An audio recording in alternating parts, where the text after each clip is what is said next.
Coming up on Chasing the Natty, another week of CFF is upon us, and once again, we're here ready to get you guys caught up and ready to go for this week's games. As always, we'll be discussing another week of top matchups, answering your sit-start dilemmas, and finally letting you know which high-scoring matchups you could be taking advantage of this week, especially a week where a ton of teams are off on buys. All this and more coming right after this.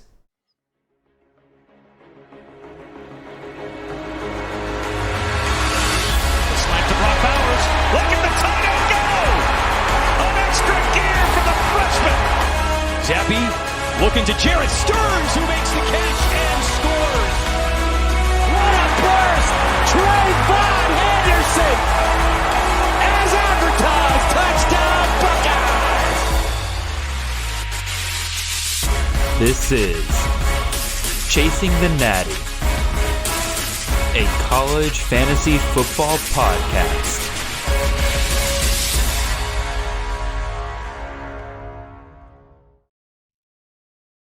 All right, welcome in everybody. This is Jared Palmgren, host of the Chasing Natty podcast. I hope you guys are having a wonderful ride to your work on this Wednesday morning. We are turning the page from what could have probably been one of the greatest college football weekends we have seen in a very long time, and going over to another weekend that, quite frankly, has the potential to live up to last weekend. We got a ton of great matchups we could be discussing here this week, and so we'll definitely get all into that. As always, I have my co-host here for the preview show, and that is Mr. Chris Moxley. Chris, how you doing tonight, sir? Doing great. I didn't get to watch as much football as I wanted to last weekend. What a crime. Hand up. I was busy. I had family commitments, so that's code for fall weddings. We don't talk about those around here. Not this. As someone who had a fall wedding, I'm not allowed to make fun of people with fall weddings. But no, I was able to catch up on a couple of games today, yesterday, the previous day, and whoo, man, it was hot. Dude, I was literally like emotionally exhausted by the end of the day just watching, because again, I got Alabama Tennessee. That was already such a great game, and then turned it around immediately to watching USC Utah. I watched pretty much every minute of that game. That game was absolutely incredible. But again, we're turning the page. We've already discussed all that. Those were awesome games. We all agree there. We have, as I said, a weekend here that could rival it. We got a lot of great matchups. There are 5 ranked matchups, and we'll definitely discuss all of those. We got your sit-start discussions we'll get to. We'll get to the high-scoring matchups. But first, I'm going to throw a curveball at you guys. I haven't done this in a while. I'm going to give you my spiel right now here early in the show. If you're watching this on YouTube, make sure you like, comment, and subscribe. Love discussing all this stuff down there in the comments with you guys. If you have any questions, feel free to drop them there. If you're late to the party on sit starts, I am always willing to go into the YouTube comment section and drop my quick thoughts there as well.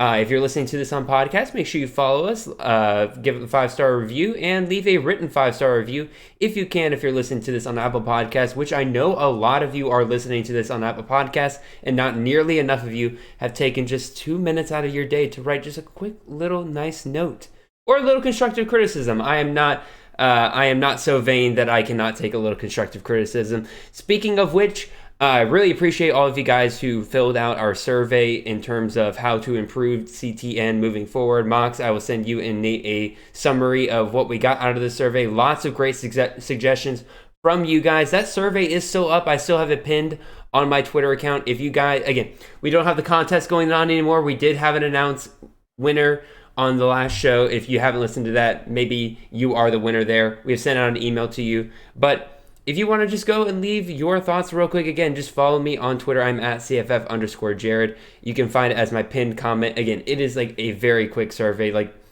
2-3 minutes max. You don't have to leave a lot of thoughts. If you want to leave a lot of thoughts, that's fine, but don't feel pressured to. We are part of the Campus Canton team here we're part of the CFF team, at Campus Canton. It is myself, Chris Moxley, right there above me, Nate Marquise, Brandon Sanders. We got a ton of content for you guys between podcasts like CTN here on Mondays and Wednesdays during the season, Also on Wednesdays, you got the Bet on C2C podcast with Brandon Sanders, Ethan Sowers, and Chris K. They do an awesome job over there. And, of course, we have the entire family network of podcasts for Campus to Canton. Absolutely go check out just check out the Campus to Canton podcast feed.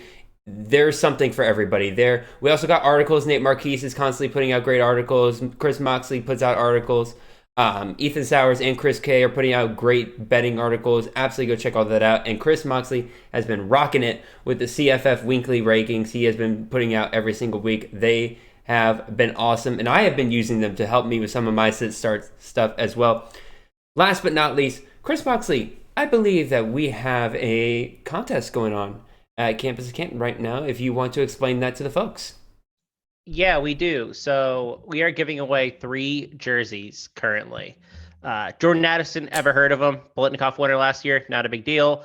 Jackson Smith and Jigba, good receiver. All he did was outscore Chris Olave and Garrett Wilson last season as a true sophomore. And some guy, I think y'all probably have heard of him as well, Bijan Robinson, pretty good running back in Texas. If there are multiple ways to enter a contest for one of these jerseys. So one is leaving a rate and review on the C2C podcast feed, which the show appears on. So if you're listening, it's one way to enter. You can also enter by signing up with promo code C2C and depositing in Prize Picks. If you do that, you also get $29.99 towards a C2C membership, which kind of no-brainer there. Mm-hmm. And the third is calling into our Saturday show from 8 to 10, which is on the Better Sports Network. Any of those get you entry into a drawing for these 3 jerseys. We will be doing that over the course of the next 3 or 4 weeks, but make sure that you are doing one of those so that you can get entered. It is an awesome opportunity. I'm thinking about doing it with my burner account. Yeah, literally all three of those options that Mox just gave there are so easy to do. Again, if you're already on the betting scene and you haven't gotten a Prize Picks account and you're thinking about hopping in, having fun with us, although I haven't had a ton of fun this year because I've been losing quite a bit with Prize Picks. But if you want to hop in there and think you're better than me at it, make sure you just drop code C2C in there. Again, very simple promo code C2C. Do that real quick. And then the other 2 are just straight up free. One of them is just calling in, talking to some of your favorite guys on the Better Sports Network early Saturday mornings before games kick off. And the other one is, like Chris Moxley said, you're probably already listening to this on the Campus of Canton podcast feed.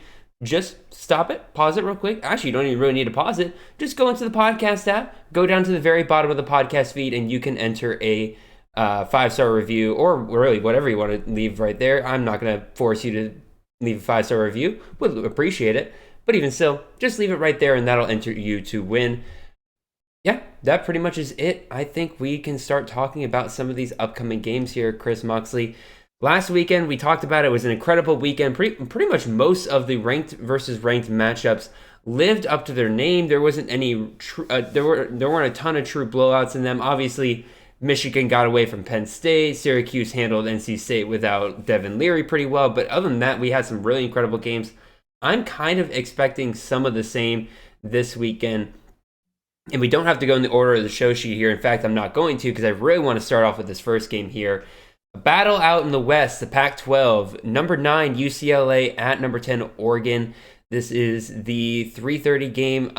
At the time that I did this, they hadn't mentioned what channel this is going to be on. I have a feeling it's going to be on Fox. Oregon, the 6-point favorite here. Over under in this game, 70.5. We could have talked about this game later, but this is such a big matchup. Might as well talk about it here. And we can do a little bit of what we do with the high-scoring games, talk about which players will start in this game.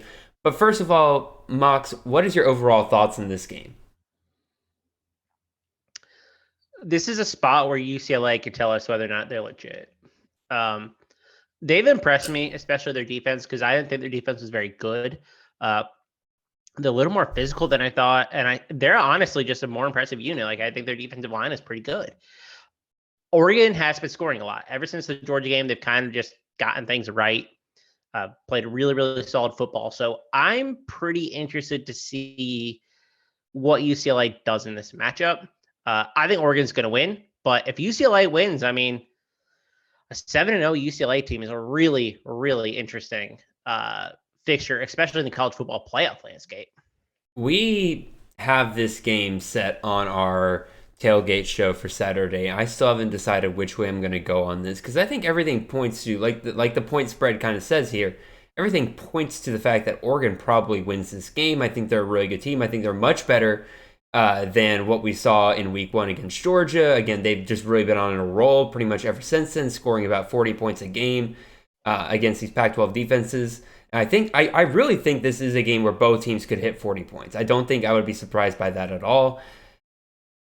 But there's something nagging in the back of my head that just says that UCLA somehow pulls this off. I am not sure where it's coming from. My gut hasn't been the greatest so far this year, but this doesn't even feel like a gut call. This feels like almost like a divine intervention call coming in and telling me like everything else points to Oregon, but like I gotta look out for UCLA here. In terms of players that I'm looking out for in this game, guys, I have been aggressive in trading the past couple of days in terms of my dynasty leagues, and one group of players I have been targeting more than the others really has been these UCLA players. I have acquired DTR and Zach Charbonnet in different leagues. I have tried to go after Jake Bobo if somebody has him on the roster as well. It's just an offense that I am gravitated towards right now, and I really see all of them performing very well in this game on Saturday. Mox, what do you think about those players, and what are the Oregon players you're looking at here? Yeah, I totally agree. I'm starting basically every fantasy relevant option probably in this game. This is a little bonus content, so not to steal anyone's thunder, but Jake Bobo over 11.5 fantasy points on Prize Picks. I mean, come on. Yeah. That's a smash, right? I love Jake Bobo in this matchup. I think it's actually a really good one for him. I think he matches up well against the Oregon secondary with his size. I think he could probably get involved in the red zone a little bit and score a touchdown or maybe 2. On the Oregon side, though, I think you start Bo Nix. He's been really solid for the most part. I think you can start Troy Franklin, but outside that, I'm a little weary. I know points are going to come. I just don't know where they're going to come from on Oregon. Like, that's always the concern that I have. I have no idea who's going to be rushing and getting the most of the carries. I have no idea who's going to be secondary receiver behind Franklin. It doesn't help that none of these running backs have truly kind of separated themselves from the pack, and maybe that's by design. Maybe that's what Kenny Dillingham and Dan Lanning want to have. They want to have. I think it is. But even still, like even just performance-wise, like none of them have really kind of stood out from the rest. So we'll definitely see. Let's move on to some of these other games here. Chris Moxley, I chose the last one. Let's have you choose the next one. Do I have to choose a game from our list, or can I choose one that's not on our list? We'll have your sicko game of the week at the end of this. It's not a sicko game, I promise. No, I'll save that for later. Let's go to Syracuse Clemson, because I've seen a lot of people on Syracuse this week thinking they can cover this 13 points. I think Syracuse might get just demolished this week. I really don't want to start anybody from Syracuse. Like Clemson's getting a lot healthier on the secondary. Andrew Mbaka played like 25 snaps. I think he's going to play the majority in this game. Mm-hmm. Man, I think Syracuse could just get crushed. And Syracuse is the 14th ranked team in the country. They are 6-0. They deserve a ton of credit for where they've gotten to, and Dino Babers has done an excellent job. There's a reckoning that's coming for this Cuse team, though. They struggled against Virginia. They did not look very good. They beat a North Carolina team that was without Devin Leary. Okay, neat. But man, like I don't know if I want to start anybody on this Syracuse team. And I think Gadsden is a pretty interesting. Aranda Gadsden, I think he's a junior. Yes. I don't remember exactly. Yeah, junior. His dad played in the NFL.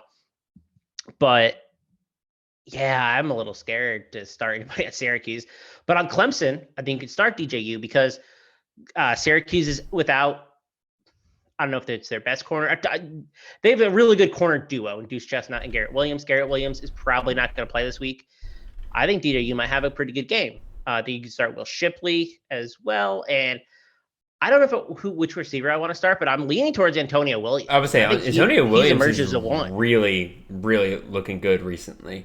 Yeah, and he actually dropped. Did he drop a touchdown or did DJ overthrow him? I don't remember off the top of my head now. I didn't catch a ton of should have the had two Clemson Florida State. Okay. Yeah, should have had two last week. Only had one. I think you can start him.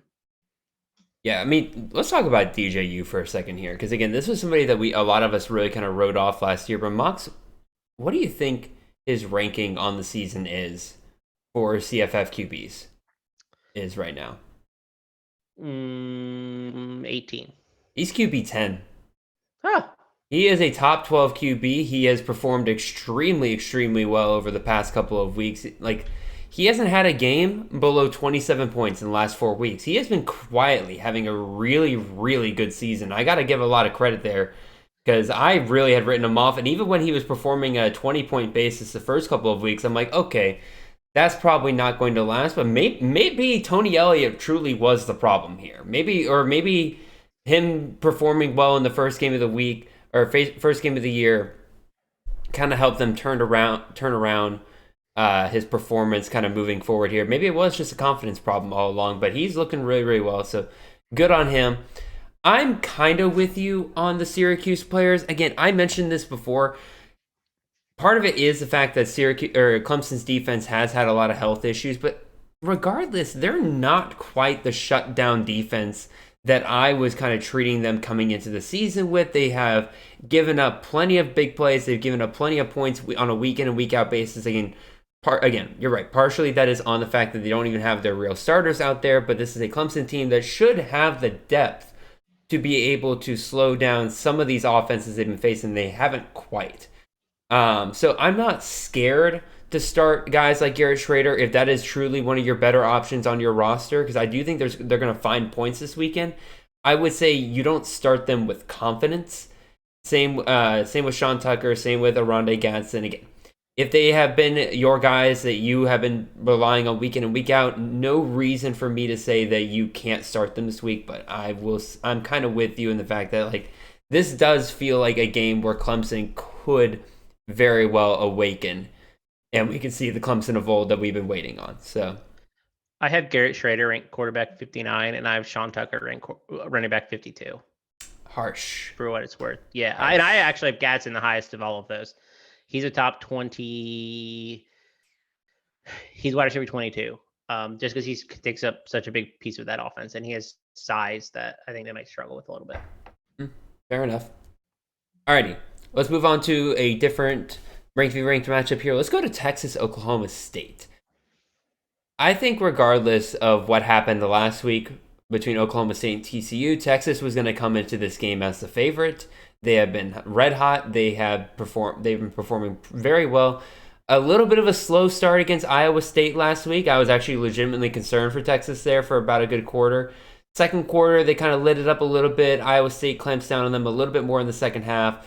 Don't get me started on the missed targeting call that ended that game pretty much. But regardless, I think Texas is poised very well to come into Oklahoma State here and pull off. It's not an upset because they're a 4.5-point favorite, but I fully expect them to get this win on the road here. I expect Quinn Ewers to have a phenomenal day. Oklahoma State is terrible against the pass right now. I feel very confident starting any Texas player in this game. Bijan, Xavier Worthy, Jatavian Sanders, Quinn Ewers. I don't worry about them at all. My bigger worry comes more on the side of the Oklahoma State guys.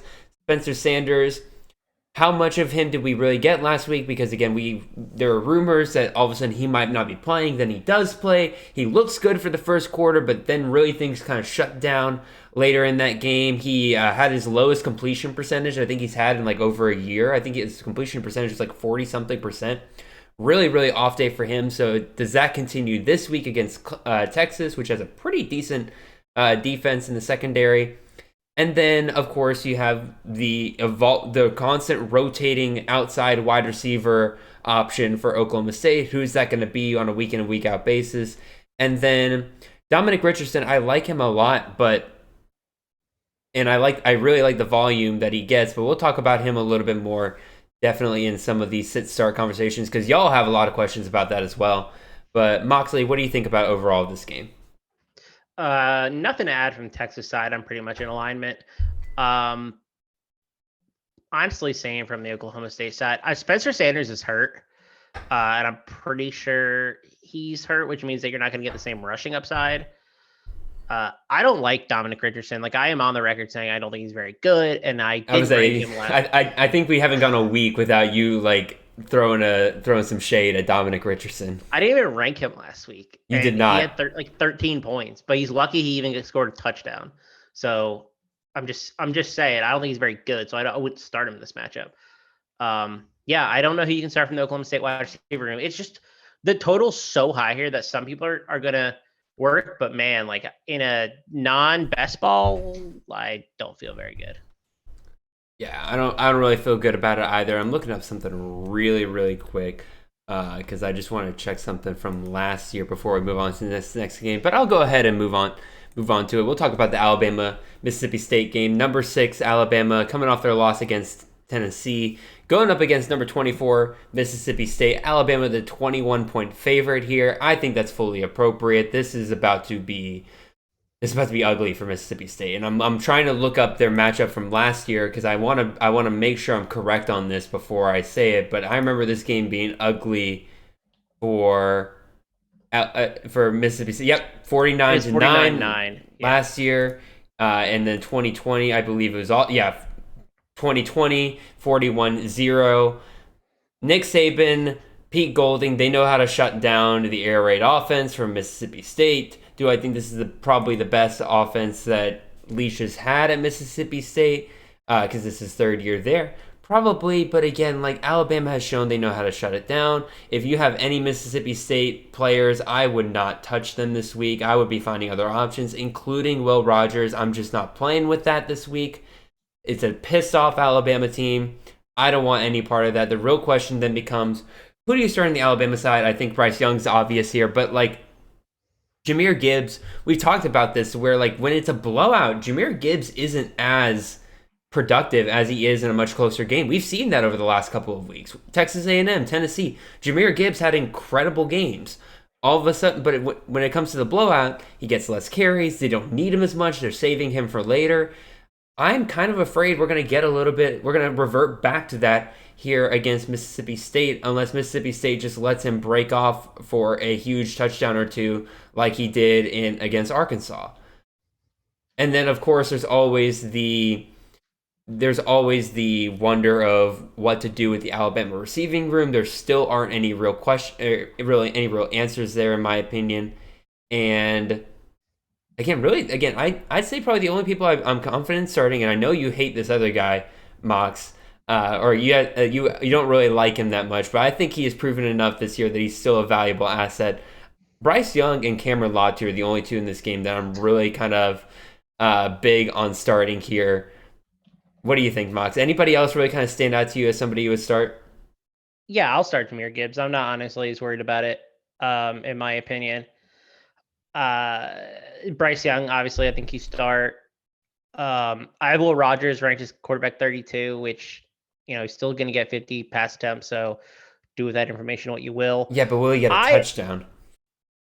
I think you will. This Bama defense isn't as good as it's been in recent iterations. I'm not like he's quarterback 32. So like you probably have at least one better option, maybe two.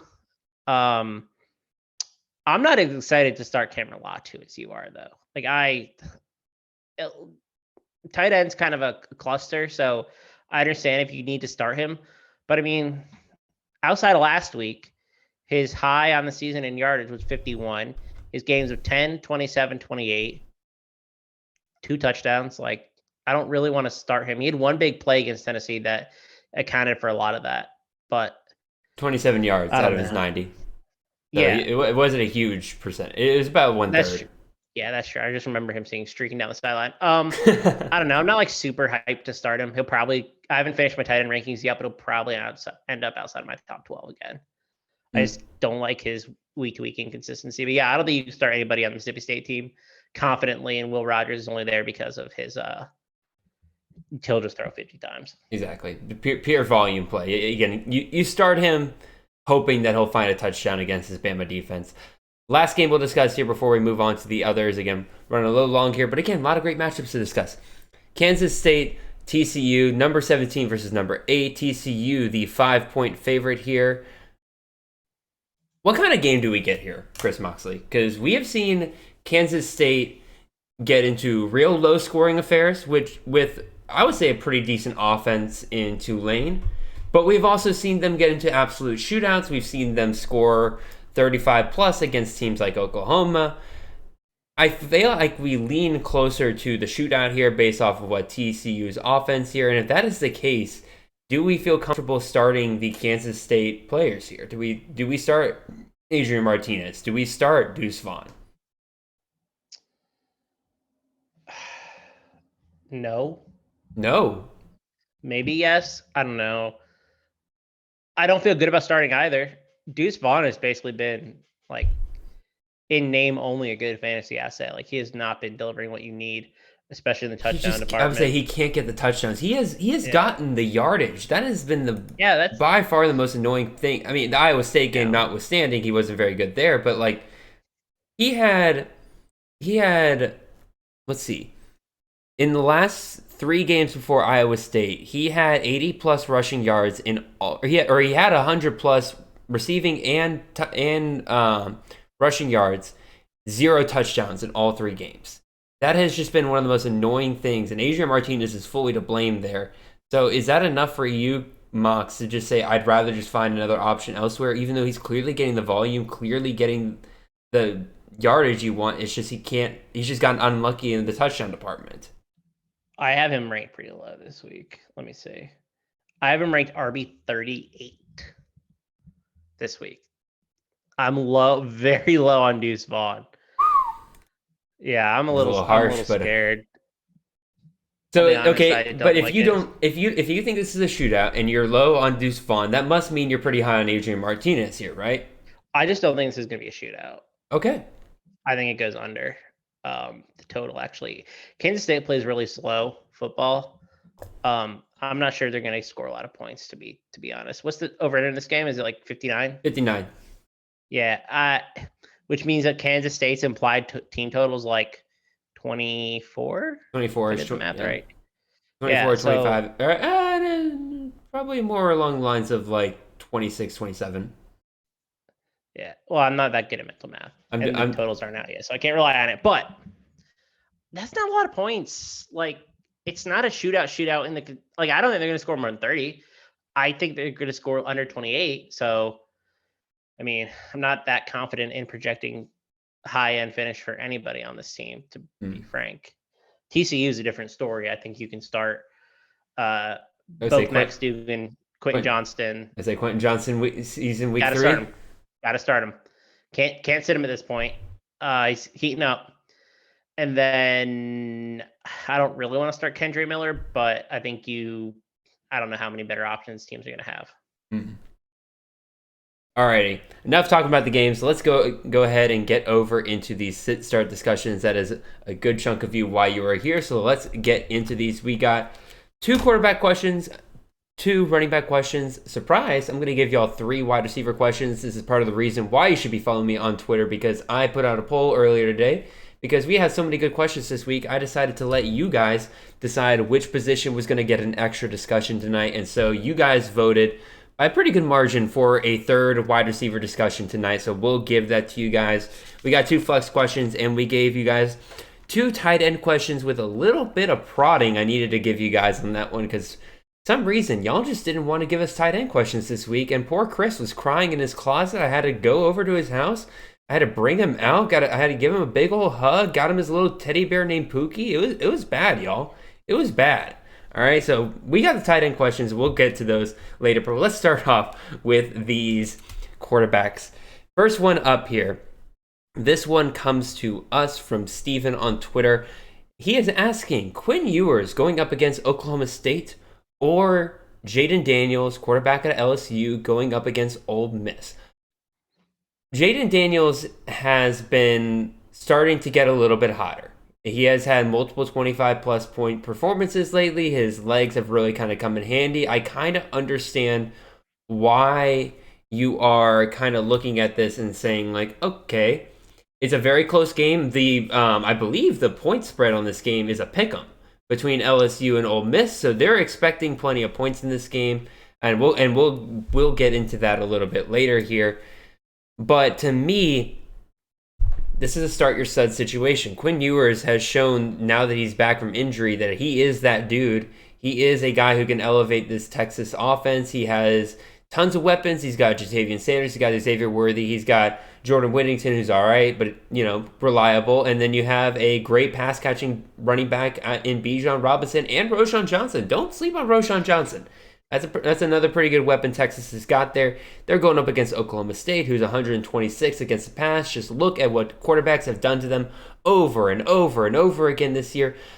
Steven, don't overthink this one. Just start Quinn Ewers. Mox, what are your thoughts? No notes. No notes. That's Quinn Ewers. Don't overthink it. That's exactly what I was thinking. Yeah.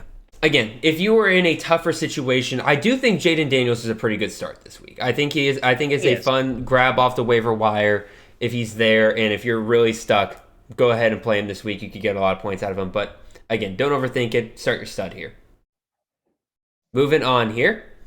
We got a three-way battle here. This is a pick 2, so really we're kind of picking out which one we wouldn't start out of the 3 here. But we got 3 fun options here that if these 3 were on my roster, I definitely would have to think about which one I would go with this week. This one comes to us from Mr. Zachary Fagan on Twitter. He is asking about Mr. Max Duggan, quarterback out of TCU, who's going up against Kansas State this week. We were just talking about that game. Or he could go with Colin Schlee, quarterback out of Kent State, going up against Akron. Or DeQuan Finn, quarterback out of Toledo, who's going up against Buffalo this week. So, Chris Moxley, I will let you start on this one. I have my answers, but I will let you say the first words here. Yeah, it's Schlee and Finn for me. Schlee's going against the worst. I mean, not the worst, but a bottom 5 defense in Akron. I mean, we've seen Kent State just tear it up the last few weeks, despite losing. I mean, I talked about how they posted 725 yards in regulation against Ohio. Akron is a lot worse than Ohio. I think this is a huge get-right spot for Kent State. So I'm rolling with Schlee, and I love the situation for that entire offense. I have Marquez Cooper as my RB2 this week. I love this spot for Kent State. So I'm not pivoting from him. And I'm going to go with Finn because this game is really interesting to me because both these defenses have kind of been impressive, but they haven't really played anybody. So Finn's coming off a monster performance last week. And I think it's going to be duplicated. And I think this game goes over the implied the game total. And I just like both sides of this game. Like I don't know. I think that game goes over. So I'm on the Finn train. I like Max Duggan a lot. But Kansas State's defense is really by far the best unit in this question too. So that's kind of leads me towards Finn, but Schlee I'm just all over. I have Finn ranked quarterback 3.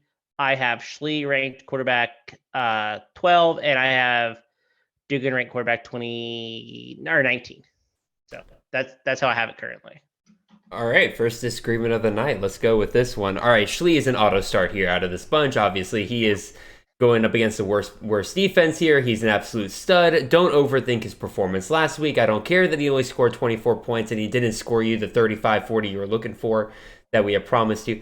Toledo's a pretty good defense in the MAC. That is Mox, you just said Toledo hasn't really played anybody. I would disagree. Again, Kent State's a legit offense for Toledo to go up against, and it was a very good test for them. They kept them down, and they scored at will on Kent State regardless.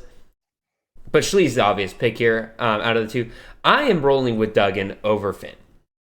And it has everything to do with volume here. Because, Mox, you say that Finn is going to repeat his performance from last week. But tell me, how likely is it that we're going to see 6 passing touchdowns on only 22 attempts? Because that's what he did last week. And it's awesome. But at the same time, that's an efficiency that you can't really match there.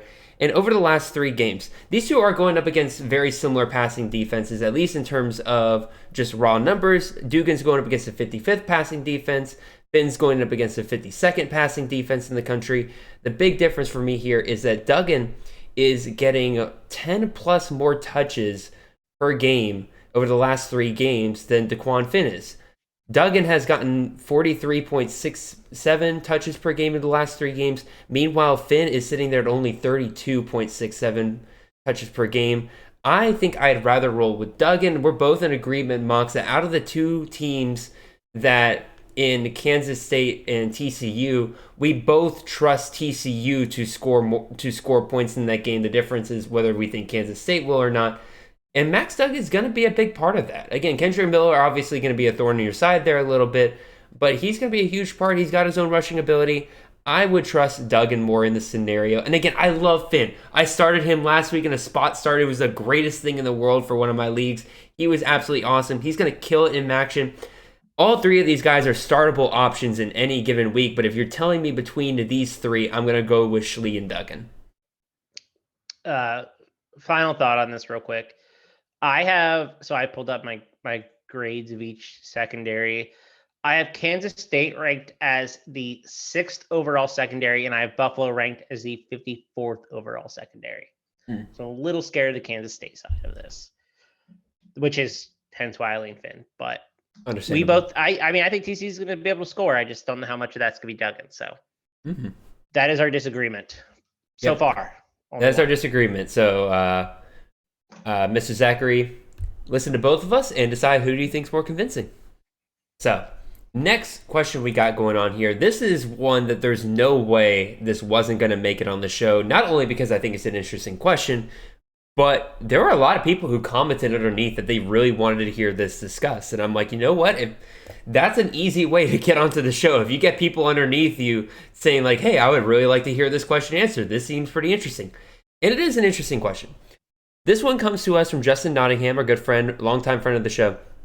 He is asking about Marion Lukes, the surprise starting running back for Central Michigan last week after both Lou Nichols and Miles Bailey out of nowhere just unavailable for that game. And he absolutely killed it last week. And he's going up against Bowling Green, which is a great matchup, obviously. Or do we have Kalen LeBourne, the stud running back so far this year? I believe he is currently running back 6 on the year. So he's been absolutely killing it. But he's going up against James Madison this week, a very good rushing defense. Here's the thing. I kind of boil this all down to what's going on with Lou Nichols and Miles Bailey.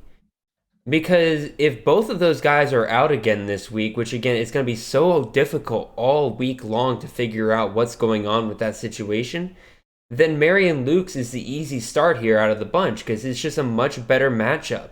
He would be going up against Bowling Green, who's 96 against the rush, versus Kalen LeBourne. As much as he's been a stud and just been able to find points any given week, he's going up against the number 1 rushing defense in the country. Now, granted, they did give up quite a bit to Percy Aguiar-Obise last week for James. Wait, I'm dumb. He plays for James Madison. Scratch that, roll it back. Regardless, Kalen LeBourne, the big thing with him is that he seems to find points any given week. Even in a bad matchup last week against Louisiana, he was still able to find 24 points for you. So you still felt pretty confident in that. It's one of those things.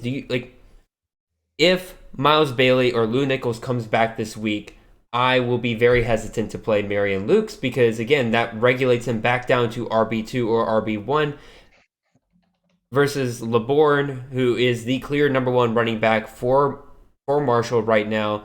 And I've been really kind of surprised about the fact that Marshall has just really taken their time rolling Ali back into this. I could have sworn we would have seen him get carries by now, and they just have really taken their time with it. So, Mox, what are you thinking on this one? Because to me, it kind of all boils down to what happens with that Central Michigan backfield. Yeah, if neither back plays, I think it's clearly Luke's. And I don't think either one is going to play. I mean, I have him ranked as a top 10 option this week with that assumption. LeBourne scares me a little bit because James Madison is the best rush defense in the country currently. Yep. 36.2 yards per game rushing on defense. Ranked first in explosiveness. I mean, they're just like killer on the ground. So I have LeBourne ranked really low, like in the 60s or something like that, just because I'm giving him credit for what he's done already. But yeah, there's rumors that Ali might return this week. I don't know if he will, but that has been I've been hearing rumors like discussed. that pretty much ever since the bye week, and it's like leading up to the bye week, and it just hasn't materialized. So here's the scenario. Neither of the Central Michigan backs play. You play Luke's. Otherwise, I think you have to play Laborde. Bottom line. Yeah, again, Nichols comes back. I think it's clearly Laborde because again, Luke Nichols is going to come back. He'll overtake Luke's very, very quickly. Miles Bailey, I'm a little bit more hesitant to say that he would overtake Luke's because why not keep on with Luke's? He clearly was a hot hand last week. But at the same time, we've seen Bailey already this year, and when he had the chance, when Lou Nichols went down early in a game, he performed very well. So I don't know really what to do with either one of those guys. They're both performing pretty well. Yeah, I hate to give you a non-answer on this one, Justin, but for me, it really is just keep an eye on what little news you can get throughout the week, because that really, really pushes which way this one goes. Yeah, and I think the Marshall game actually happens first, right? I do believe. I think so. Marshall JMU is this like during the week. I'd have to check that, but yes, I do believe so. No, I take that back. It's actually on Saturday. Maybe I was thinking of something else. So that game is at 3:30, and the Bowling Green game is at Central Michigan game is at 1. So you should have an answer on the more pressing situation first. And so when you get an answer on that, that'll give you the ability to decide. Yeah. I concur. Again, sorry not to give you a real answer there, Justin, but again, best thing we can do is just give you advice on how we would play it, and that's how I'd play it. It's just keep an eye on that news all week. So next running back question up here. We got a three-way, another pick two. This one comes from Mike C on Twitter. He is asking between Chris's favorite running back, Dominic Richardson, who's going up against Texas this week, or we could talk about Chris's other favorite running back, Kendre Miller, going up against Kansas State. Or we have a third option here, Evan Hall going up against Maryland this week in a potential bounce back week. Because again, Evan Hall's been having a pretty rough time of it lately. Chris Moxley, it is your turn to go first. Where are your thoughts on this one, sir? I'm going to go with Kendre Miller. I just don't like the other two options is the bottom line. We can talk all we want how Dominic Richardson is getting opportunity, but he's doing jack shit with it, so I don't care. Like, yes, he is doing basically the bare minimum he possibly can with this opportunity. And so, yes, he's not awful. Texas defense is pretty good. I think this is actually going to be a legitimate test for them. I don't want to play Evan Hull. Evan Hull was awesome at the beginning of the year, but I mean, that team is just so bad that I don't even think that he can get that same opportunity. He's not being targeted at the same rate that he was prior, so don't really want to start him. So I end up with Kendre Miller, a guy that I'm not super excited to start either. I mean, I don't really like any of these options, but if you're down between the three, I'm on Kendre Miller this week. So, Chris, I regret to inform you of two things. One, I now have to put an explicit on this podcast thanks to you. Secondly, it was coming to some point, I'm sure. This is a pick two question, so you have to pick between Dominic Richardson and Evan Hall. Oh crap! I missed the pick two. All right, give me Dominic Richardson because I know what his opportunity is going to look like, and I know that he's going to be the lead back there. So I have a calculation for weighted opportunity. Basically, I assign like what the expected outcome of a rush attempt is and what the expected outcome of a pass target is. He's getting 18.1 per game. That's pretty good for Richardson. And, I don't love him, but I feel a lot more confident that offense can actually put up points than Northwestern. Yeah. This one boiled down to volume and matchup. Miller and Richardson both have the better matchups, although, again, they're both going up against pretty good rushing defenses. Overall, Miller going up against Kansas State, who's 52nd on the rush. Richardson going up against Texas, who's 35th on the rush. However, they both get more touches per game in the last three games than Hull has gotten. Miller with 19, Richardson with 24.7. Hull is last in both categories. He is seeing about 16.67 touches per game in the last 3 games, and also he's going up against Maryland, who is 22nd against the run. Now, I don't know how much is that actually Maryland's defense just being good against the rush, or is it them just being really bad against the pass, and so teams just pass against them and don't really rush on them too much. We'll see. Regardless, I'd probably roll with Dominic Richardson and Kendre Miller here, which is really sad because Evan Hall had such a good start to the season. Moving on to our wide receivers here.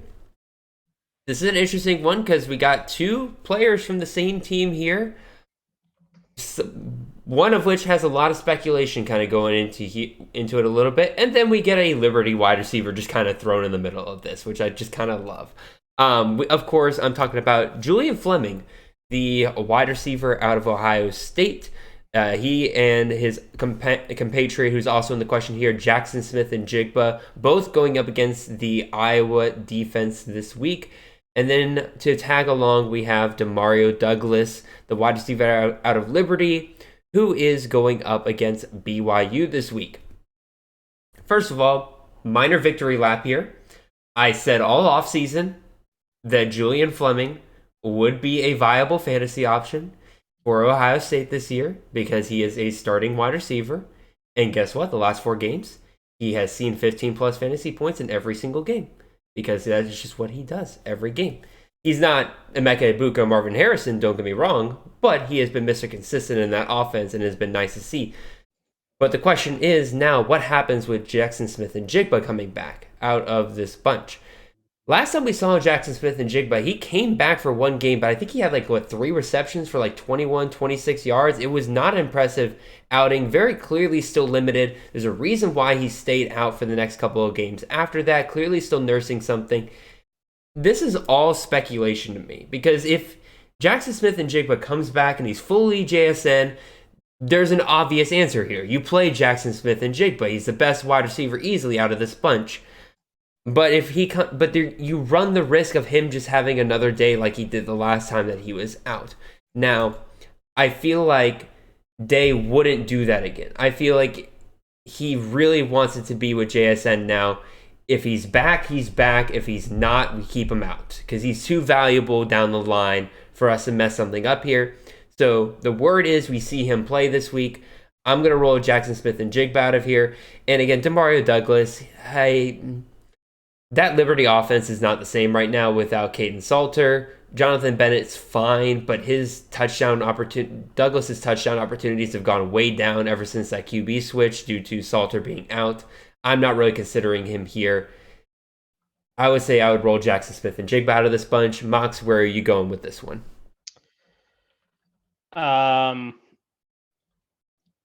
JSN, pretty easily. The only reason that Fleming is even on the field is because JSN is hurt. I disagree. I really disagree. He's an outside wide receiver. He's not nearly as good as Marvin Harrison or Emeka Egbuka, though. And JSN is clearly a top 3 receiver there. So I don't know where Fleming fits in. I think we see Egbuka lose opportunity when JSN gets back out there full time. Oh, I would be very surprised if that happened because I just think I legitimately think he's just so much better than Julian Fleming. Okay, let me say this. I think it is more likely that we see Ohio State just move to a 4 wide receiver system where all 4 of those guys are out there consistently than we see them consistently stay in 3 wide receiver sets and Julian Fleming is the one who comes off the field. I just don't see it happening where Fleming is taken off because, yeah, is he as talented as Emeka Egbuka? Probably not, but I think he's a better outside wide receiver than Emeka Egbuka. He plays the outside position better than Emeka Egbuka does. So I would say that, again, I don't think Fleming loses a ton of opportunity. He loses opportunity in the fact that Jackson Smith-Njigba is out there and he is a target. And he has more people to compete against. No doubt about that. That's why I'm rolling with Jackson Smith-Njigba if he plays. But I don't think he becomes a non-factor to the point where he's just not even on the field anymore. Okay.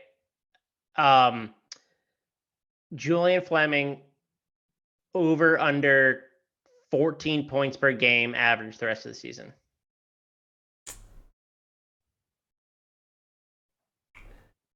believe he's been averaging about 18 in the 4 games that he's played so far. He's been a little touchdown dependent, so kind of split the difference on that.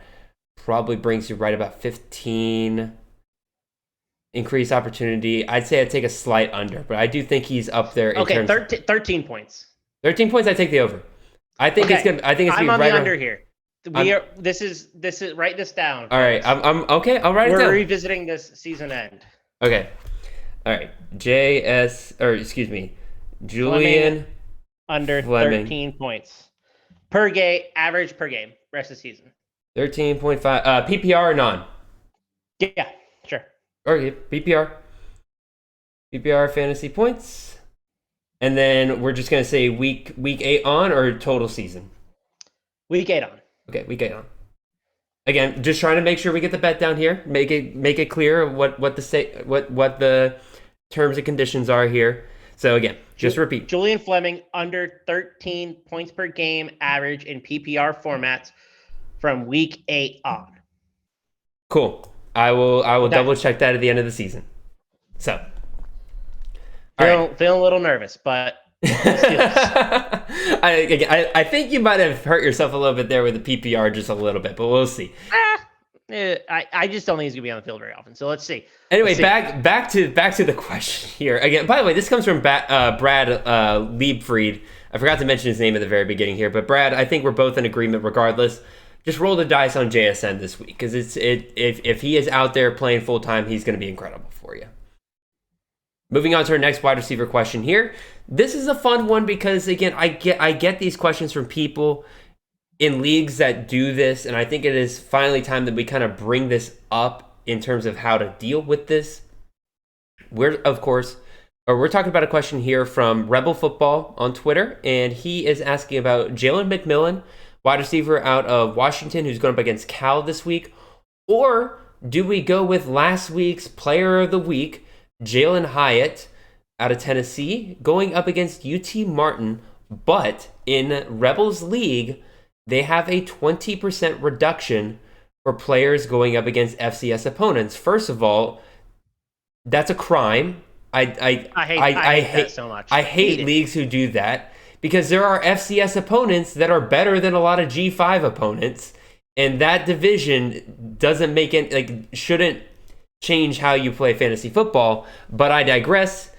Regardless of how we feel about it, Mox, and we both feel the same way. Get them to change the rules, Rebel Football. Say this is ridiculous. Almost every team plays an FCS opponent each year. And like Jared said, a lot of FCS opponents are better than the bottom of the conference. So like, what are we doing here? Look at James Madison. James Madison was in the FCS. And they weren't even a top 5 FCS team the last couple of years. Top 10, sure. Not top 5. Exactly. They're 6-1. I'm sorry. Which is a tougher opponent? North Dakota, who's an FCS, or North Dakota State, who's an FCS team, or Temple? And you're going to reduce the players who play against North Dakota State? Doesn't make any sense. Regardless, South Dakota. Wait, was it South Dakota State or South Dakota? Now I don't remember. I think South Dakota State almost beat Iowa in the season opener. By the way, yeah. What everybody considers a good Big Ten team. So let's just. I don't like this rule. You could have them play this last minute and a half back. And I'm not even talking just to Rebel here because I know so many people in the Southern League who listen to this podcast. I'm talking to all of you right now. Guys, just get rid of this league. Anyway, regardless of how we feel about it, the point is that this is something that some people have to deal with. It's a crime, but it is something they have to deal with. So how do we go about this? Oh, wait, it's your turn, Mox. I should probably let you go first. I'm going to go with Jalen McMillan. And if it wasn't for the 20% discount reduction, I'd probably go Jalen Hyatt. I just don't know what to think about what Tennessee's going to do this week. I actually think that they are going to big time hangover spot. So I don't know if we're going to see a super productive Tennessee offense. I think they might all get pulled early and not get a lot. They're playing UT Martin again. I doubt this is a true hangover spot. I think even a 20% Tennessee can probably still roll UT Martin. Here's my deal. Oh yeah, they absolutely can. They're going to want to sit their guys relatively early in this game. This isn't a tune-up game that they have early in the season where they want to get their starters some reps and everything like that. They just came off Alabama. They just came off a very physical football game, an emotionally draining football game. They're going to get their starters out pretty early in this game. And you are kind of rolling the dice that Hyatt just scores a touchdown early in this game. Otherwise, it could be one of those deals where it's middle of second quarter, they're already pulling starters and everything like that.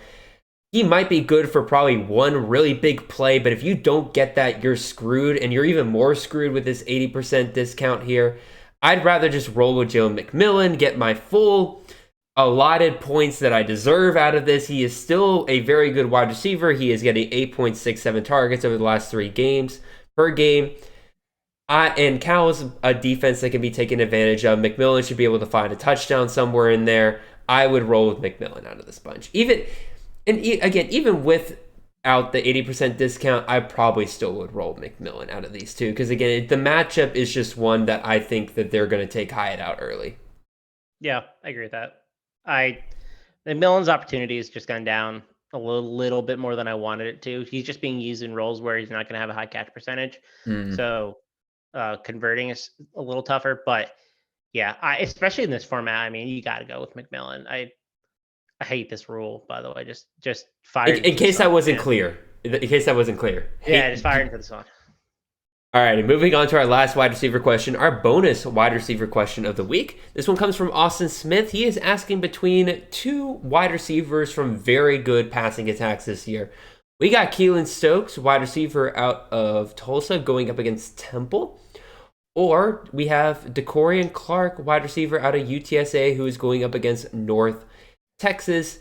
Normally, I would kind of go with the whole, I would just solely base this on, Temple has a pretty good passing defense. Well, we kind of saw with UCF last week. At some point, it doesn't really matter. You just have to be good enough to overcome Temple's passing defense. And I think that Tulsa, being one of the more prolific passing attacks in the G5, can kind of overcome that. So that kind of neutrals out here a little bit. My big thing is that Clark is going up against a North Texas defense that truly is horrendous against the pass. He is one of the top options for Frank Harris. I think he is able to find any given points week in and week out. I think you have 2 good options here, but I think I'll go with the game that I think there's going to be more scoring opportunities. There's going to be a higher score for both teams in it, a greater need to pass. I think I'll probably lean towards Clark here, but I don't blame anybody for going with Stokes. What do you think, Mox? How many wide receiver, what is the status of this league where you have to decide between Keelan Stokes and DeCorian Clark? You must have really, really good wide receivers, because I have Stokes ranked as wide receiver 5 this week and Clark ranked as wide receiver 13. Yep. So asking me to pick is hey, start both. Austin listens to the show all the time, so clearly he is just doing. He is, and his league mates aren't, and that's why he's doing so well. He must. But yeah, I'm gonna go with Stokes. Temple stinks, and I think you learned that lesson the hard way last week. I did. I thought their defense might be not awful, and turns out they are awful.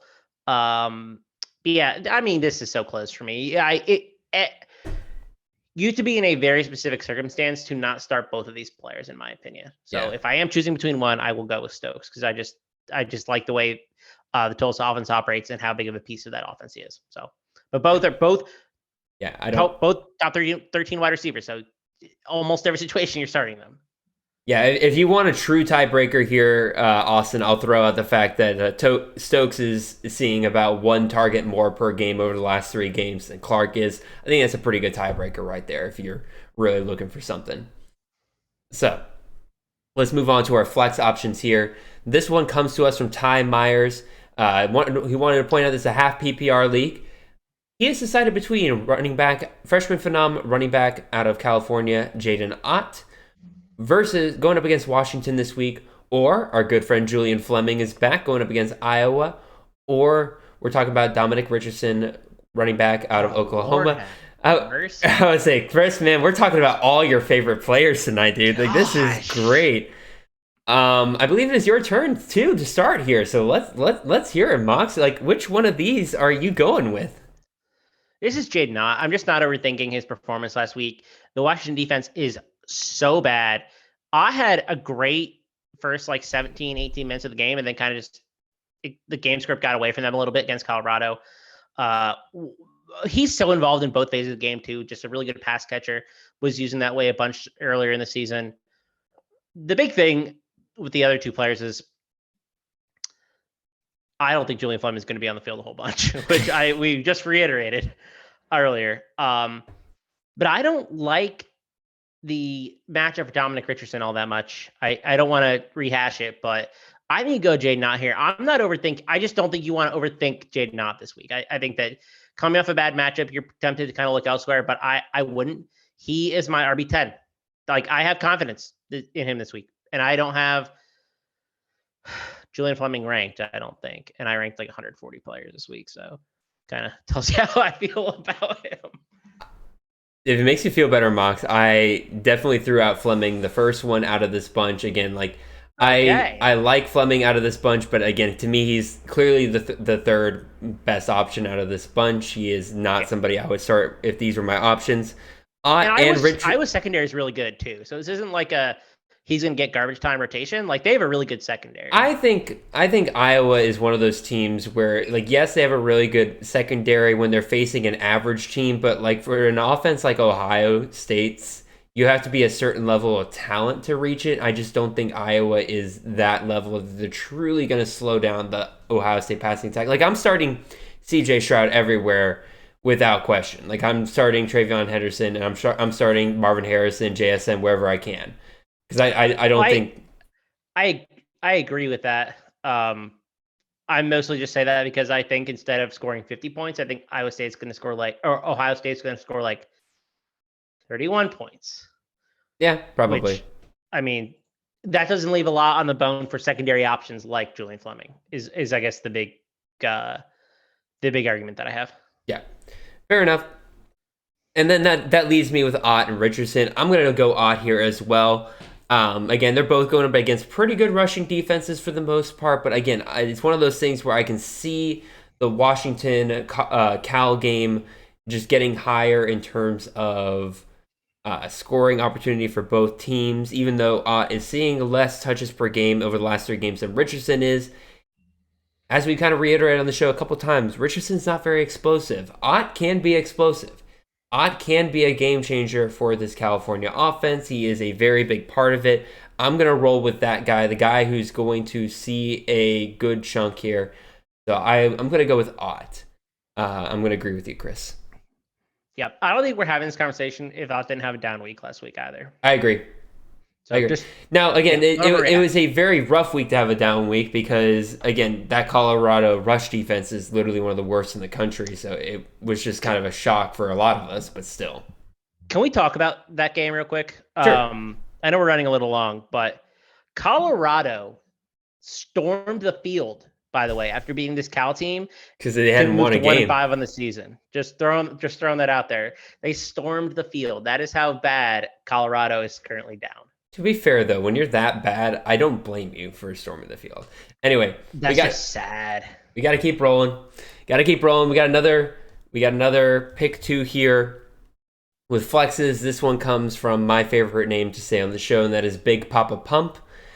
And we're talking here between Monterey Baldwin, wide receiver out of Baylor, going up against Kansas this week, or we got David Davis, wide receiver out of Western Kentucky, going up against UAB.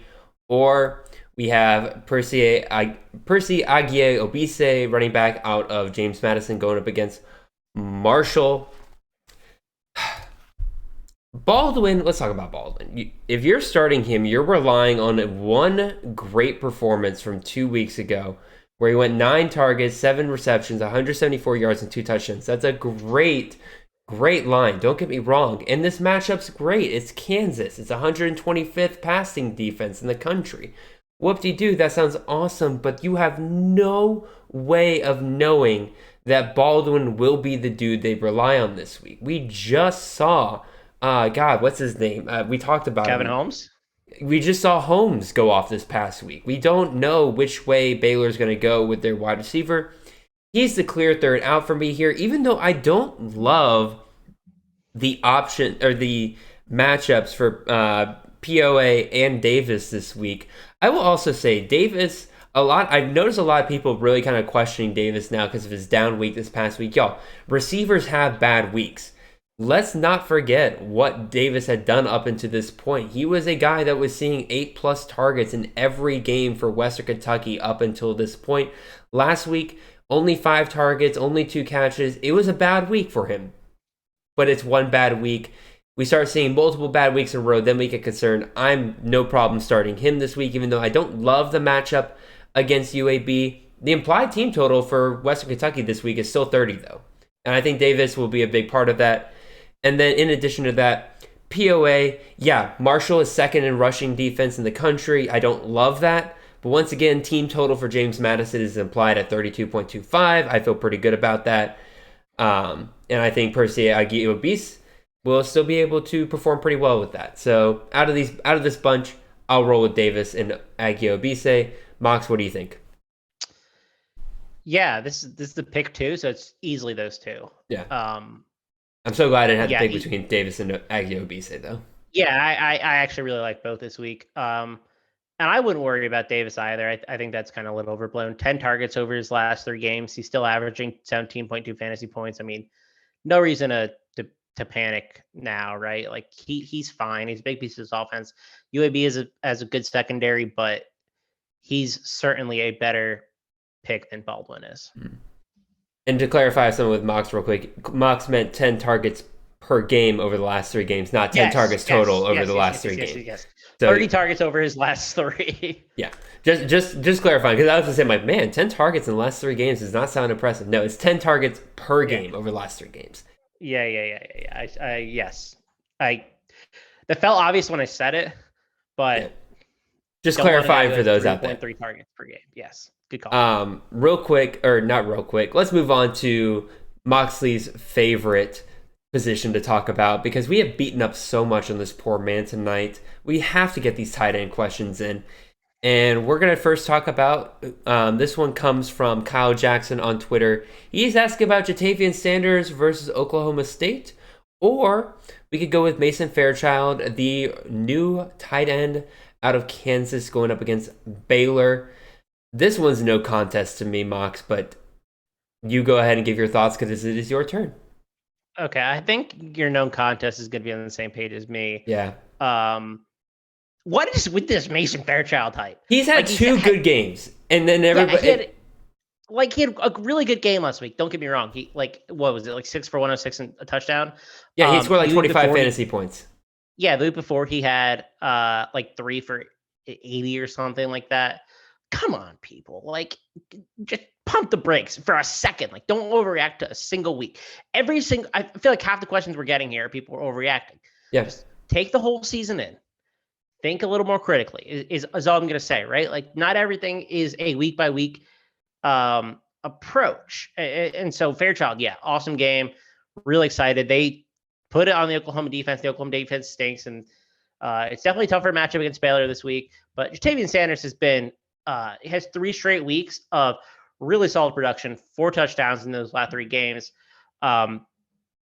He's a favorite target of Quinn Ewers. He's a number 2 option in this offense. I am not moving away from him until I see Fairchild put up more consistency and Sanders suffer. Like, Sanders had 6.7 points last week. Like, is that great? No. 2 weeks before, he was dominating, though. So I'm not, again, don't overreact to a game. Yeah, this is overthinking it. Fairchild, if you want to hold on to him on your roster, have him be there in case like Sanders goes down, or if he's worth rostering. He's worth rostering, but like again, when you're choosing between the 2 of these guys, I think Sanders is the obvious choice here. Don't chase new money with Fairchild. Sanders is the old money, the consistent money. He is one of the best tight ends in the country so far this year. What is he at right now? He is currently tight end 8 on the year versus Fairchild. Fairchild is tight end 15, but it doesn't take a lot to get up to tight end 15 if we're really being honest, especially when you have 2 good performances in a row. Jatavian Sanders so far this year, let me look at what he has done so far in terms of placement. So Sanders with Quinn Ewers. These are his stat lines. He has real quick. Sanders has had 3 top 6 tight end performances so far this year. Yep. Like, don't overthink this, y'all. Don't overthink it. He's been so much better with Quinn Ewers too. Yes. Like 685, 1, 571, 2, and then last week he had 3 for 37. But like 2 or 3 weeks, he's winning you. He's not winning you a matchup, but he's a huge piece of why you might be winning. Exactly. All right, moving on to the second tight end question. This one to me is a little bit closer. We're going to go with 2 tight ends here that feel inconsistent on a week-by-week basis. We got Gavin Bartholomew, tight end out of Pittsburgh. He is going up against Louisville this week. And then we can also have Corey Dyches, the tight end wide receiver hybrid out of Maryland. He's going up against Northwestern this week. This one comes to us from Braden Schick this week. It is my turn to go first here. I don't love either one of these guys. I think I'm going to lean toward Dyches just a little bit because he is seeing an additional target per game over the last 3 games. He's got 4.7 versus Bartholomew, who's getting 3.3. The problem for Dyches is that we may not get Talia Tagovailoa this week, although they did say he is a game time decision now, which is a much better reality than I was going into the week assuming. I thought we weren't going to get Talia Tagovailoa, so maybe we get it. And these guys both have very similar passing defense matchups, but I think that Dyches overall is a bigger part of the game plan than Bartholomew is, which is a crime against the Pittsburgh offensive coordinator right now, Signetti. You need to involve Bartholomew more. He's a very talented dude, but I think out of these two, I don't love it, but I would roll with Dyches. What do you think, Mox? Is that how you pronounce it? Dyches. Okay, because I have been saying it wrong the whole time then, so I apologize. Yeah, I thought it was a long guy there as well. Okay, yeah. So I apologize to Dyches for mispronouncing your name so many times. I'll also go with him though. I mean, Pittsburgh just isn't using Bartholomew like they should. That's the bottom line. I mean, he just hasn't been as productive as you need him to be. This is a pretty good matchup, but at that point, like you're getting 3 targets per game. Like, what do I care? He just hasn't been as good as we need him to be. I think you roll with Corey Dyches, who's basically a wide receiver who's playing the tight end position. Yeah. And I mean, it's a fun little cheat code.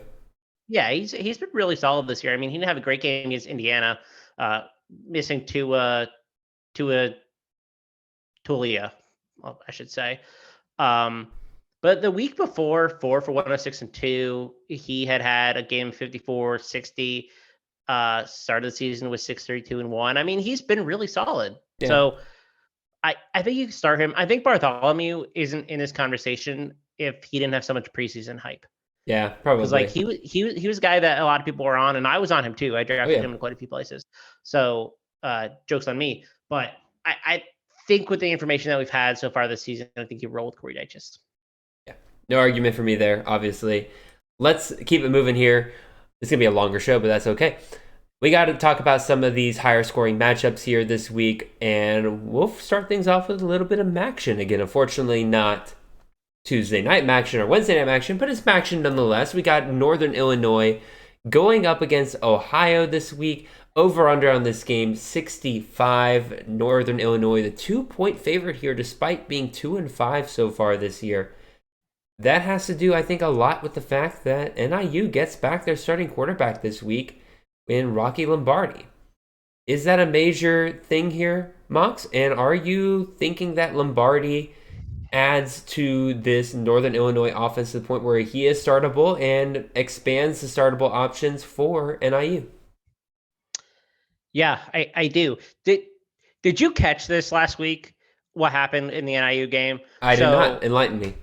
Yeah, so what's the backup name? Jordan Lynch, yes. I think, comes in, first snap of the game, throws a pass. Immediately, Rocky Lombardi comes in and plays the rest of the game. Just like absolute trickery from the NIU staff. Just ridiculous. That's pretty funny. Yeah, absurd. He's healthy. He just changes this offensive dynamic a lot. I think that they're a much better team with him under center. So I think you can play him, and I think you play Cole Tucker too at receiver because of that. I think we're at the point where we just start Harrison Whaley at running back. Just roll with him pretty much all the time. I think he's kind of taken over as the RB1. I don't know if I want to start Ontario Brown. Ontario Brown's kind of like a guy that you can start in a spot start, but not a guy I'm really reaching for. Mm-hmm. The NIU side is probably 3 locked in guys and then maybe Brown. But anywhere else you're going, I think you're mostly just reaching. Yeah, and I think it's kind of a similar story over here on the Ohio side. I think Curtis Rourke, the quarterback, he's worth a start this week. The only thing is that he hasn't quite, like last week was a little bit of a rough one because he wasn't getting the passing work and the passing touchdowns you probably want to go along with it, despite the fact they scored so many points. But that's because the true star of the show for Ohio is Mr. Saban Gura, the running back over there, who, once again, if you have not picked him up off your waiver wire, you are committing a crime against very good running backs because he is going to be very good for you down the season. And then the other option here is, of course, the wide receiver, Sam Wiggles. I did find out that not Wiggles. I directly reached out to Sam Wiggles to make sure that I was pronouncing the name correctly, and he did set me right on it, and I really appreciate him, by the way, just having a good attitude about it. But he said, yeah, it is pronounced like Wigless. So Sam Wigless, I would say, is definitely worth a start in this game if you're looking for a way to take advantage of these higher scoring games. I have Wigless as wide receiver 18 this week. I think he's in for another. I had him high ranked last week as well, and the week before. So I think he's a guy that you're probably starting unless you've just better options at this point. Just really, really solid option for Ohio. All right, moving on to our next game here. Let's go ahead and go over to the Big 12. Shootout Central, just like the good old days with the Big 12. We got West Virginia at Texas Tech this week. Texas Tech, the 6-point favorite here. Over-under on this game, 68.5. Mox, which team would you like to discuss here? Let me take West Virginia because they're the easier team to discuss. Okay. So darn you. JT Daniels, I think you can start this week. I'm not super excited to start him, but I mean, this is a great matchup for him. I think that he has 2 legit weapons on the outside in Bryce Ford Wheaton and Caden Prather. And Caden Prather has overtaken Bryce Ford Wheaton, I think, is the wide receiver 1. More targets over the last 3 games. Yeah. More targets last 3 games. He's just a really athletic, dynamic player. Just a really exciting, fun dude who I think is an NFL future. Bryce Ford Wheaton, I think you can start him as well just because his total's 68.5. So, I mean, there's going to be a lot of points scored on each side here. CJ Donaldson should be back this week. He had the back concussion, but it sounds like he's on track to play. I think he's been cleared from concussion protocol. I think you start him. I'm worried that he mixes in with Tony Mathis, who had a big game last week, a little bit too much, but he was so good and had the backfield to himself for so long and did nothing to lose it that I think you start him. I think you just go back and guess what? He's tight end eligibility, so you don't even have to start him at running back. Joke's exactly.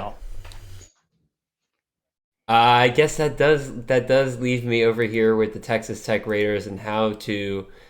Okay, first of all, let's get the easy part of the way. Baron Morton starts this week. I doubt we see anything else there. We're again, see the 3 quarterbacks. No, I don't. 3 quarterback package. We have heard that so many times that we would see all 3 quarterbacks. They're going to start 1 quarterback. The real question is Shuck healthy enough to come back this week? All indications are saying no, he's not quite there yet. This will be another pretty big week for Morton. And if Morton has another big week, it might be the Morton show from here on out. It took us a little while to get there, but Morton really does look like the quarterback that Zach Kittley wants to work with in terms of just how his play style is. You watched Texas Tech last week in their game the last time they played against Oklahoma State. It just looked like the Zach Kittley system so much more than what we saw. Granted, we didn't get to see a lot of Shuck, but definitely more than what Donovan Smith was doing. And the fact that just out of nowhere, Morton started over Smith, because they said that Smith was injured, but then all of a sudden Smith was getting snaps at wide receiver. They lied. Morton overtook him. They wanted to see what they had in Morton. He's the start for me. The question then really does become, what do you do with this wide receiver room? Obviously, keep an eye out for the health of Miles Price. I think he is worth a start if he is healthy, if he is playing in this game. Because, again, when he has played, he has seen 6-7 targets on average. And then, of course, against Texas, he had the monster 17-target game, 13 catches, didn't score a touchdown. But regardless, there's clearly a plan for when things get hairy. Miles Price will be heavily involved. Jared Bradley, although he did kind of fall behind a little bit at one point, I think we do see him kind of retake that outside role. And then I'd say Trey Cleveland is the other wide receiver that I'm feeling a little bit decent about. He's the one that I would say is kind of taking over the other outside role right now. I don't feel as confident about that. He feels like an emergency start versus the other two I feel a little bit better about. And then there's Xavier White. I'm still trying to figure out what Xavier White's role is on this team. I probably would hold off on him, even though this is a pretty good matchup. And I just assume we're out on Nehemiah Martinez at this point. I'm holding on to him in some leagues in terms of like really, really deep leagues, but like I think that ship has come and sailed off. I think they were really trying to figure out who were going to be the guys to step up for them early on, and he just kind of fell behind. Yeah, I agree with that. No arguments. I have no idea what to do with these running backs though. I'm not worried about it. I do like Taj Brooks, but like they haven't really settled in as him being the number one guy, so I'm just gonna don't worry about it. Moving on. Let's go to SEC matchup. We don't get a lot of these in terms of high over-unders, but we kind of mentioned it earlier. Ole Miss at LSU, 3:30 game, CBS game, the CBS game of the week in the SEC, apparently. Line on this game is a pick'em, which you wouldn't really expect given like Ole Miss performing as well as they have this year and the fact that LSU has not really looked like a great team overall. But again, they are 5-2, so give them credit there. The over-under in this game, 64.5. Moxley, pick a team and tell me who you're willing to start there. You can't hide on this one, Mox. There's rough discussion on both of these teams. Let me go with Ole Miss. Jackson Dart's been playing better in recent weeks. He's been able to show off his legs, so I think that he's a guy who you can play. Don't really like this LSU defense still. I just don't think they're very good. So I like him both on the ground and in the air. I think you could start both running backs this week too. I think Quinshon Judkins probably receives like 60% of the work, but I mean, it's as close as a split that you're going to get. So I think you can start both guys. I have no idea what to do with wide receiver, like straight up. I have no idea who's going to be targeted. I have no idea who's going to be on a week-to-week basis. Don't worry about it is what I say. I don't think you can start any of them. So is Mingo out this game as well? Is he out for the season? Like, what is the deal with Mingo? Like, He played last week, if I remember correctly. And got 0 catches. Yeah, he got 0 catches. Going for over 200 the week before. Yeah. So I have no idea. That's what I'm saying. No idea. Don't worry about it. Just start Zach Evans, start Quinshon Judkins. I'd say Dart's worth a start. Like if you're in a rougher league, like Dart's worth a start. Because I don't want to guess who he's going to throw to, but I know he's going to probably throw to some people. Yeah, I have no idea what's going on with Jonathan Mingo. I didn't even realize he played last week. Yeah. If I remember, because he had 0 catches. Yeah, no, apparently he did play last weekend. He did. Yeah, he did. He was a captain and he played. So great. Wow. Doesn't help. Dude, imagine going home to your family and being like, guys, I was the captain this week. Oh my God, sweetheart, that's so awesome. Yeah, and they didn't throw me the ball at all. They didn't throw him the ball at all, despite having like over 200 yards the week before. So exactly. LSU wise, I talked about it earlier. I do think Jaden Daniels is a good start here. He clearly is the rushing ability for this team as well right now. I think they've kind of given up with all the injuries they've had at running back and everything. They're just like, screw it. Our best runner is our quarterback right now with all of our injuries and everything like that, so we're not going to hide away from that. You could start Josh Williams here, but like I don't love it.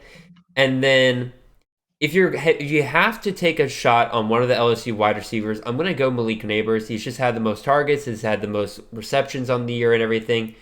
If you want to pull a Nate Marquise and the way Nate Marquise treated Quentin Johnson and be like, this is the week that Butte finally returns to form, I'm not going to stop you. I'm not going to recommend it, though. I would say Daniels and Malik Neighbors would be the only two I'd be really liking to start here for LSU. Oh, man. God. I'm going to say it, aren't I? Say it. Is it Booty week? I think you can start Butte this week. Or Booty, yeah. It's actually pronounced Keishon Booty, and I have been saying it wrong again the whole time.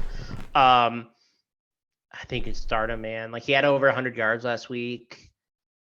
I mean, like he looks a little more interested maybe than he did at the beginning of the season, despite looking really uninterested anyway.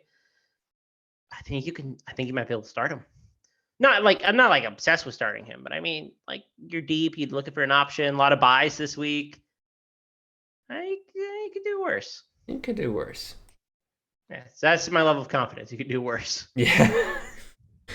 Let's go to the CUSA. Again, I love these conference matchups, but let's go to the CUSA here. North Texas at UTSA. UTSA a 10-point favorite here. A little bit more lopsided than we typically do here, but you can't ignore the fact that this over-under is 70.5. Massive points expected in this game on both sides here. Mox, do I give you the option to choose which one of these guys to talk about? Because I know you're going to screw me and throw me to the team that's harder to talk about. Or are you going to be nice to me this time? I'll be nice to you this time, actually, and I'll choose the team that I think is harder to talk about. Okay, go ahead. Which is North Texas. Okay, thank God. Yeah, I think North Texas actually has a lot of interesting options this week. I think you can start Austin Ani. Again, this line is 70.5. So and they're going to be playing from behind too. I think it's a nice game script. He hasn't been nearly as bad as I thought he was going to be. So I think you can play him. Ayoade and Oscar Adaway have kind of been splitting reps, like a 1A, 1B type role. I don't know if I want to be starting any of them given the game script this week, but I do think one of them is going to be productive. So if you're in a deep league, maybe like a 16 to 24 team league, you can probably roll out Ayoade with a little more confidence. Think you start Adaway if you absolutely need to, but again, not super excited. The player that I am a little excited about is Marquise Gums, man. He's a freshman, but not a true freshman. So I guess he's a redshirt freshman. He's getting more involved in the offense. Like he had 459 and 1 last week, but he's proving to kind of take on a bigger role as a tight end. So if you need a absolute stopgap guy, I think you could do worse and kind of pulling him in. He's 15, 225, 3 on the season. But I mean, I think you could do a lot worse, to be honest. So this Marquise Gums is a guy that I'm paying a little bit of attention to. If you, again, waiver, plug him in, you're without your tight end, hope for the best because this is a really high scoring matchup. And then I don't know what to do with this wide receiver room, but I think Jair Shorter is kind of taking back over as the one. I thought it was going to be Roderick Burns, but it's kind of been a rotating cast of characters. I am not rushing to start any of the receivers, but yeah, outside of Gums, I mean, you spray and pray, I guess, maybe if you want. Spray and pray. Great strategies out here. Chris Moxley starting guys who you could do worse and then spray and pray. I mean, I don't know what everyone's league format looks like, so I can't say you wouldn't start Jair Shorter, but man, I do not want to start him. No, I get it. Alrighty, you gave me the easier guys to talk about over here with UTSA, and the answer to this one is start everyone. Everyone you could possibly think of to start this game. I would say go ahead and do it. I said the same thing last week with FIU, and pretty much everybody had a good day last week, despite the fact that UTSA, for some reason, just only wanted to score 31 points in that game. That was very disappointing. But regardless, the big question here comes down to the running back room. Brandon Brady out of nowhere last week just gets hurt early on in that game, relatively early in that game after only 17 yards. And Kavorian Barnes comes in. Not even what happened to Ty Edwards? We'll discuss that another time. But nothing. Ghost. Kavorian Barnes comes in and takes over and looks really, really good as the running back one after Brady goes down. Traylon Smith's been dealing with his own injury.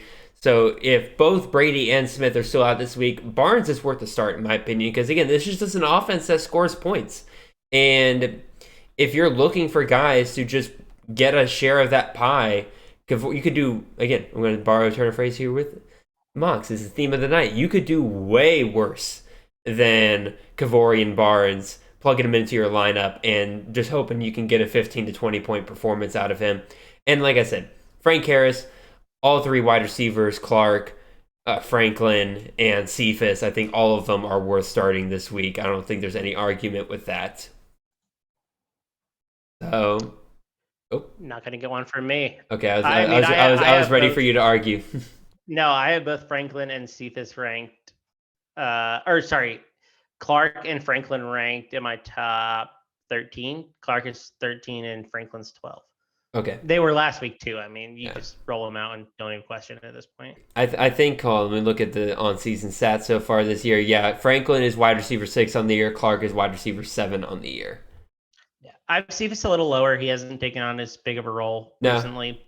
But Cephas is wide receiver 29 on the year. So, again, there's clearly a gap.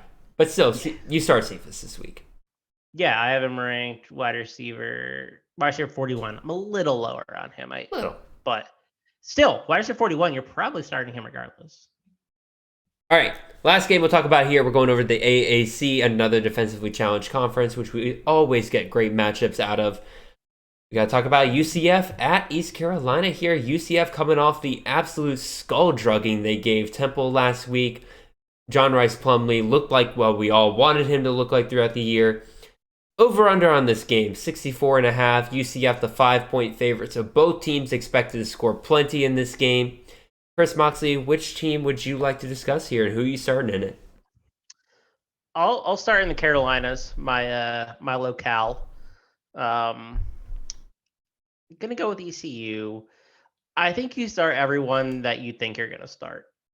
Well, like I hate to simplify it, but basically I think you're starting Holton Allers. I think you're starting Mitchell at running back. I mean, I have him projected as a top 5 running back this week. Like, I feel really good about Keaton Mitchell. I think he can do damage. Just a great receiver and a really, really efficient runner. I mean, I've heard him compared to the G5 Devin Achane, and I don't think that's a bad comp. Like, I don't think so at all. He's a legit player. Isaiah Winstead has been like a revelation for this offense. He's been excellent. Again, a guy that I have in my top 10 this week. He's wide receiver 10. 12.3 targets in his last 3 games per game. Averaging 19.9 fantasy points. I mean, this guy has just been a huge part of this ECU offense. I think you can start CJ Johnson as well. Not as excited to start him. He had that huge blow up 4-touchdown game, but outside of that, he hasn't been like a huge, So he's been CJ Johnson, is what you're saying. Yeah, he's been CJ Johnson from old, not like the CJ Johnson who doesn't play at all version and gets suspended from the team. But yeah, I think you can start him and hope for a blow up, but definitely rolling with Isaiah Winstead over him. And Isaiah Winstead is a guy who I think at this point you just plug and play and just don't even think about it. Especially in PPR leagues right now.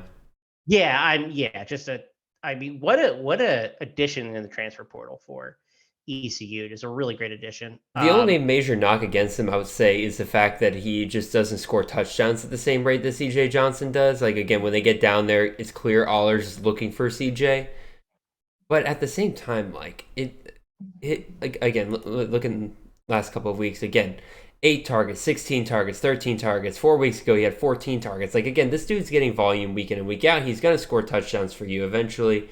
Just got to wait for the opportunities to come. And one other thing, Isaiah Winstead, rostered in only 28% of leagues right now.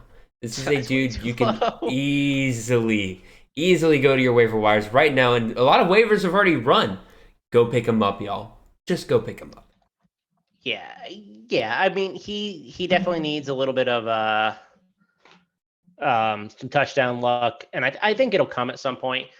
But he ranks, let's see, 8th in the country in receiving yards currently. Exactly. This is a dude just heavily involved in the offense. As like 2 games under 100 yards. Just the touchdowns are bonuses at this point. Yeah, just don't even overthink it. And then I think you start Ryan Jones, the tight end. It's going to be hard to find an option better than him unless you drafted one early, in my opinion, or you've got Joel Wilson late, who, I'm big fan of. But yeah, I think you probably start the key contributors on this offense. Yeah, I'm pretty much going to go the same route over here with UCF. Obviously, John Rice Plumlee, I think, is the start in this game.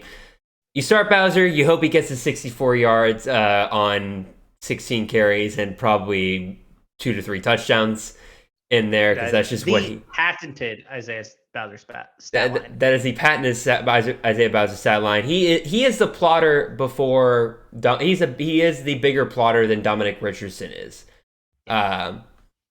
wide receiver room. This has been a little tough to figure out because O'Keefe started well, but then Javon Baker kind of took over. We thought Javon Baker might be it, to the point where I saw people starting to drop O'Keefe because Javon Baker was getting all the love. And then these last 2 weeks for O'Keefe have just been, he's back to being that dude for UCF. I think both of those guys are worth starting, rolling the dice, hoping that you get the guy who's going to be scoring points for UCF this week. I think either, like, and there is a world where both of them do really well. Kobe Hudson, starting to kind of come along there for UCF. I'm not quite ready to say that he is a startable option yet. I'm going to need to see a few more weeks of consistency out of him. But with UCF, JRP, Bowser, O'Keefe, Baker, don't think you can really go wrong with most of those guys. Yeah, no argument there. I'm also skeptical of Kobe Hudson. I think people might be itching to play him after the big week he had last week, but I think a lot of that came in I don't think that was real production. Let's just put it that way. And just real quick before we finish up here, I do want to throw 2 more games out here that, again, they're over 60 points, over under, very close games. Both teams and both expected to score points, but we don't have time to really get around to them. We barely had time for the ones we were talking about today. Cincinnati at SMU, Cincinnati 3-point favorite, over under 63. And then Georgia Southern at Old Dominion, over under of 67. Old Dominion a 2.5-point favorite. Again, all those teams are expected to score. Partially, I left those guys out compared to the other ones because I felt like the other ones had a bit more interesting discussion on who you could and couldn't play. The other ones, it's basically start the guys that you really think are gonna be involved. So. That Georgia Southern Old Dominion game has potential to be a bonkers shootout. I believe it. Yeah, especially after what we saw with Coastal Carolina last week in Old Dominion. Yeah, good for the Monarchs, man. Oh yeah, seriously, dude, they're leading the division that includes Marshall, James Madison, App State, and Coastal Carolina. They're 3-3 on the year, but man, they're winning a legit division over there. I don't know how long that lasts. But they're in a very legit division, so good on them. Yeah, shout out to our Monarchs. That brings us to the end of our show finally. Again, running just a little bit long tonight, but I appreciate all of you guys tuning in and staying patient with us. Again, we had a lot of great stuff to talk about this week. A lot of good discussion, including a bet. I didn't plan on there being a bet on this show tonight, but here we are. Do we have stakes for the bet? What are the stakes for that bet? I was I always kind of go back to, and I forget if it's fantasy footballers or fantasy pros who do this, but they do water bets, whereas if you lose the bet, you have to dump a cup of water on your head live on air. I can do that. So whoever loses has to just pour a cup of water on their head live on air. So all right, we'll have to do that. We'll have to do that at the end. We'll have to make more of these, and then we can just do a whole show recapping all of them. All right, I got the Julian Fleming one written right here. I got it written down as well. Alrighty. Again, really appreciate all of you guys tuning in, and yeah, again, it's looking forward to an awesome week of college football. Again, 5 ranked v ranked matchups. We can pray and hope that this weekend lives up to what we got last weekend, and college football does that sometimes, where it's you think you have it good, and then it just gets even better the next week. Lots of great stuff to look forward to this week. Again, check out everything next week after the recap. Rejoin us back here on Monday morning with myself and Nate Marquise. We'll give you guys your waiver wire picks. We'll recap all the best games. And we'll be discussing, I think I'll give a little teaser here. We'll be discussing some of the things that we got wrong. At midway point of the season, we had some things wrong coming into the season. So we'll definitely eat some crow and maybe a little victory lapping. We'll see. Maybe we'll save that for another show. But regardless, really appreciate you guys all tuning in. Make sure you check out all the other stuff on campustocanton.com. And we will see you guys later. Have a wonderful and blessed day.